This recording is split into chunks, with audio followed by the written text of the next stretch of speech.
বন্ধুরা আমাকে অনেকেই বলে যে তুমি স্ট্রবেরি গাছে কী কী জিনিস ইউজ করো। তো বন্ধুরা আজকে ভিডিও তোমাদেরকে বলবো আমি কী কী জিনিস ইউজ করি স্ট্রবেরি গাছের জন্য, ঠিক আছে। তো চলো বন্ধুরা আজকে ভিডিওটা শুরু করি। তো বন্ধুরা সাধারণত আমি কোনো বীজ জাতীয় জিনিস আমি স্ট্রবেরি গাছে ইউজ করি না, ঠিক আছে। শুধুমাত্র ফাঙ্গিসাইড, যেটা সাব ফাঙ্গিসাইড, তো সেটা ইউজ করি এবং স্প্রে করি। দেখো গাছের পাতায় অলরেডি লেগে আছে, ঠিক আছে। শুধুমাত্র এটাই আমি ইউজ করি, আদার্স কোনো কিছু ইউজ করি না। কারণ জল দিই আর যেগুলো পচে যায় পাতা যেসবগুলো, ওগুলোকে ছাড়িয়ে ফেলে দিই, ঠিক আছে।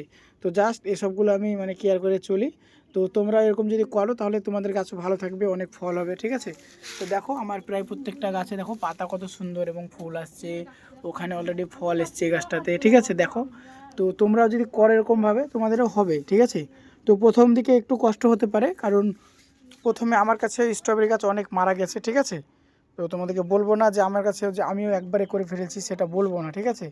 তো তোমরা এগুলো খেয়াল করবে, যে আমি যেগুলো বলি যেসব পয়েন্টগুলো, ওগুলো মনে রেখে গাছগুলো লাগাবে, দেখবে আশা করছি তোমাদের গাছগুলো ভালো হবে, এরকম আমার মতো হবে, ঠিক আছে। তো চলো বন্ধুরা, দেখা হচ্ছে নতুন ভিডিওতে।